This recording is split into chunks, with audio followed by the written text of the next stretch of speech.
राधे राधे दोस्तों, आज हम आपको सुनाएंगे छींक माता और साहूकार के बेटे की कहानी। अगर आप हमारे चैनल पर नए हैं तो प्लीज़ हमारे चैनल को सब्सक्राइब करें, वीडियो को लाइक करें और शेयर करें।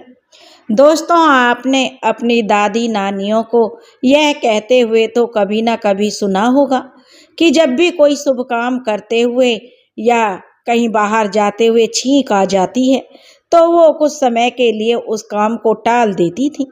आज हम आपको सुनाएंगे छींक माता की कहानी, क्योंकि आजकल की युवा पीढ़ी इसे एक अंधविश्वास मानती है, लेकिन प्राचीन काल की इस पर जो बहुत ही ज़्यादा छींक का महत्व रखा जाता था। बहुत से लोग आज भी छींकने का बहुत विचार करते हैं। तो दोस्तों, आज हम आपको सुनाते हैं छींक माता की कहानी। बहुत समय पहले की बात है। एक नगर में एक साहूकार अपने बेटा, बहू और पत्नी के साथ रहता था। साहूकार का जो बेटा था वह धन कमाने के लिए परदेश गया हुआ था और परदेश में काफ़ी समय उसने जो अपना व्यापार किया और धन इकट्ठा करके वह धन कमाकर शहर से अपने गांव के लिए चल दिया। जब वह धन कमाकर अपने गांव के लिए जा रहा था तो रास्ते में उसे रात हो गई, क्योंकि रास्ता जो जंगल के रास्ते से उस समय जाया जाता था। पक्की सड़कें इतनी नहीं बनी हुई थी और ना ही इतने यातायात के साधन थे। लोग पैदल ही चला करते थे। साहूकार का बेटा भी चलते चलते गांव की तरफ गया तो रास्ते में रात हो गई। अब रात हो गई तो अंधेरा छा गया था। तभी साहूकार के बेटे को जंगल में एक मंदिर दिखाई दिया। साहूकार के बेटे ने सोचा कि इसी मंदिर में आज रात्रि को विश्राम करूंगा और सुबह फिर अपनी यात्रा करूंगा।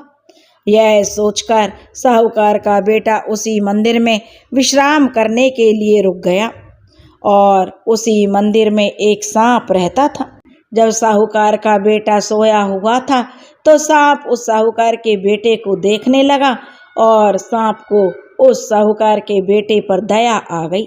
सांप ने सोचा, यहाँ तो घना जंगल है, यहाँ अनेक जंगली पशु जो रात्रि में आते रहते हैं, कहीं वे जंगली पशु इस साहूकार के बेटे को खा ना जाएं। तब सांप पूरी रात उस साहूकार के बेटे की रखवाली करता रहा। तब उसने देखा कि साहूकार के बेटे की जब सुबह आँख खुली कि एक सर्प उसकी रक्षा कर रहा है। साहूकार के बेटे ने उस सांप को वहीं पर एक ग्वाले से दूध लेकर उस सांप को दूध पिला दिया, कि उसने सोचा कि रात भर इस सांप ने मेरी रखवाली की है तो इसका भी मुझ पर ऋण है। इसलिए उसने भी ग्वाले से दूध लेकर सांप को पिला दिया और सांप ने जो वहाँ से दूध पीकर चला गया और जाकर अपनी सरपणी से कहने लगा कि देखो, मैंने डसने के लिए जा रहा हूँ, अब मुझे तो डसना पड़ेगा ना किसी को अपना भोजन बनाना पड़ेगा। सरपनी बोली कि हे स्वामी, मैं भी आपके साथ चलूँगी। सर्प ने कहा कि तुम कहाँ इधर उधर मेरे साथ भटकती रहोगी, तुम यहीं बिल में आराम करो।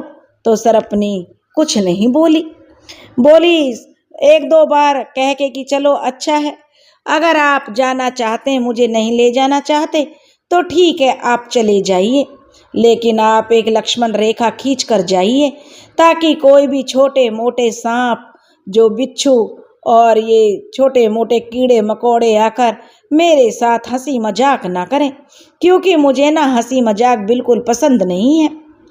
सरपनी ने जब देखा तो वह कहने लगी ठीक है।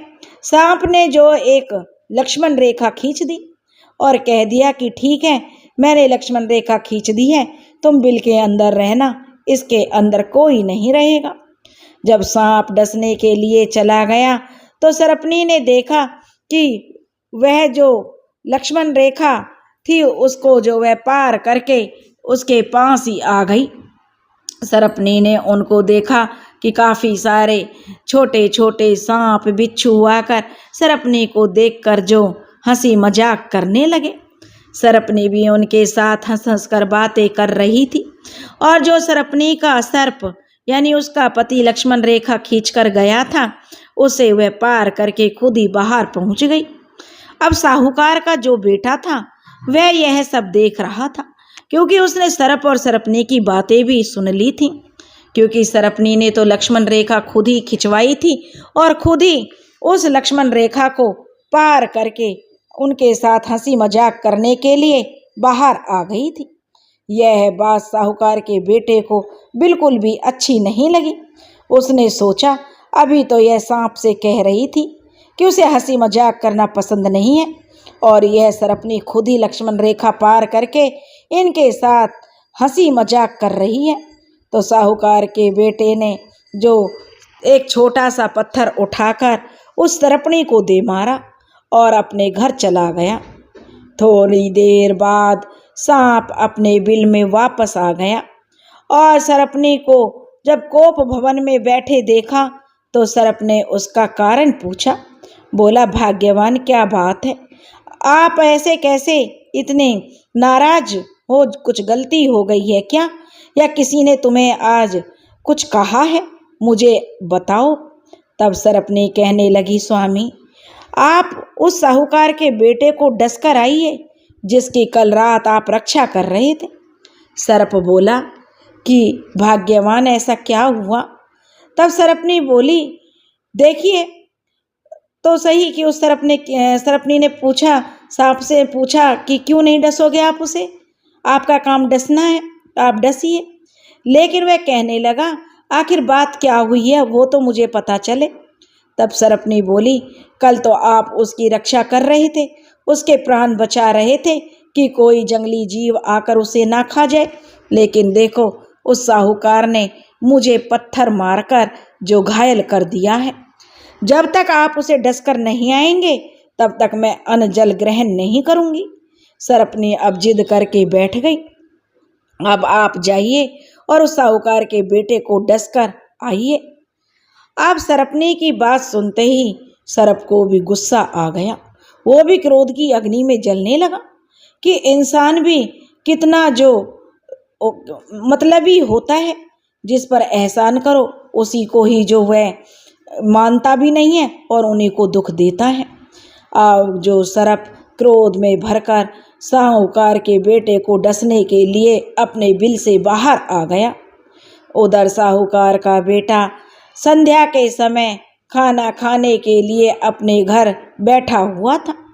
क्योंकि वह घर पहुंच गया था, उसकी पत्नी ने भी उसके लिए तरह तरह के पकवान बनाए थे, क्योंकि काफ़ी समय के बाद वह अपने घर आया था। वैसे भी धन कमा कर आया था और अपने माता पिता का इकलौता बेटा था। उसकी पत्नी उसके लिए बढ़िया बढ़िया पकवान बना रही थी और जो साहूकार के बेटे की माँ थी वह अपने बेटे के पास पंखा झल रही थी, उसी के पास बैठी हुई थी। तभी जो साहूकार के बेटे की पत्नी भोजन परोसने के लिए आई, तभी वह सांप भी वहीं पहुंच गया। सांप ने जब साहूकार के बेटे को भोजन करते हुए देखा तो उसने सोचा, मैं परिंदे के पास छुप कर बैठ जाता हूँ, जब यह भोजन करके उठेगा तो मैं इसे डस लूँगा। सांप वहीं परिंदे में कुंडली मार कर बैठ गया।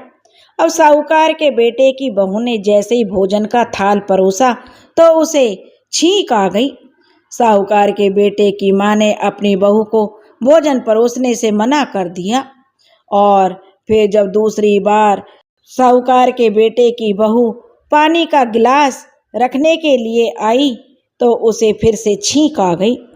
साहूकार के बेटे की माँ ने फिर से पानी का गिलास रखने से मना कर दिया और कह दिया, थोड़ी देर बाद जो यह रख देना। थोड़ी देर बाद जब वह उठी तो उसे फिर से छींक आ गई। अब साहूकार के बेटे की माँ ने फिर अपनी बहू को मना कर दिया। यह देखकर साहूकार का बेटा झल्ला उठा और बोला, माँ, मुझे ना तुम औरतों की यही बातें समझ में नहीं आती, क्योंकि आप दिखाती कुछ हो और करती कुछ हो। तब साहूकार के बेटे की माँ बोली, बेटा क्या बात है, कैसी उखड़ी उखड़ी हुई बातें कर रहे हो?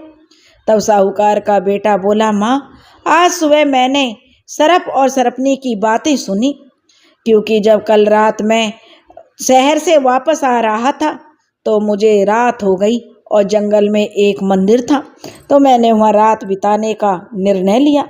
जब मैं वहाँ विश्राम कर रहा था तब एक सर्प ने मेरी रक्षा की ताकि जंगल से कोई भी जंगली जानवर मुझे खा ना जाए। उसने मेरी रक्षा की तो मैंने सुबह जब उठा तो सर्प और सर्पनी की बातें मैं सुनने लगा।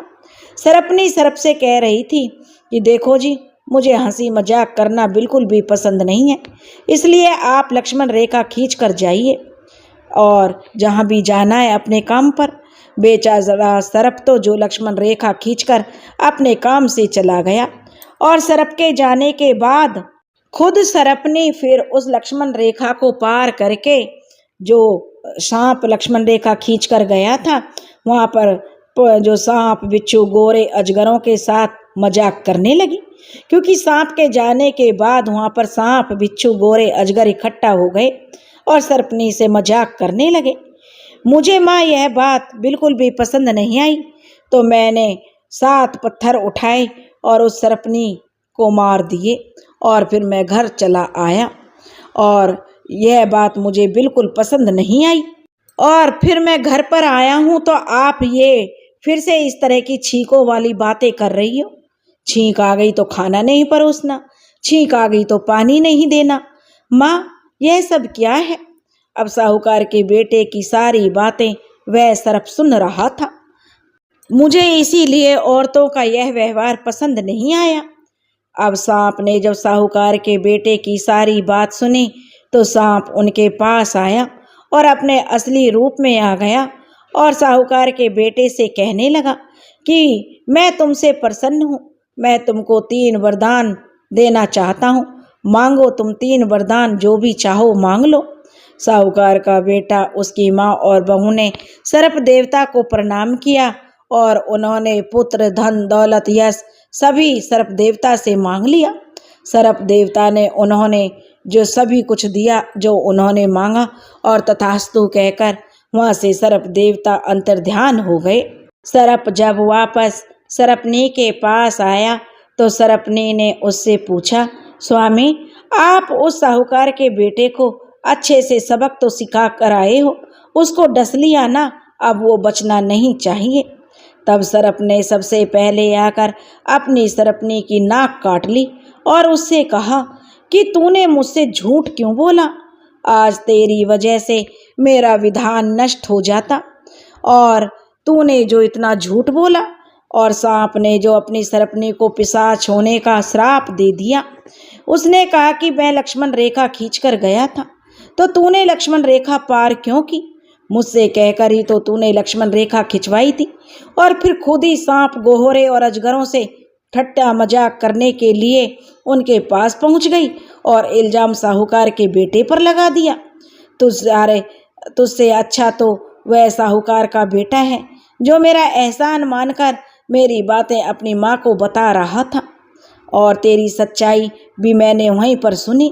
अगर मैं उसको डस लेता तो भगवान मुझे कभी माफ़ नहीं करता और वह सर्पनी को पिशाच होने का श्राप दे देता और वहाँ से चला जाता है।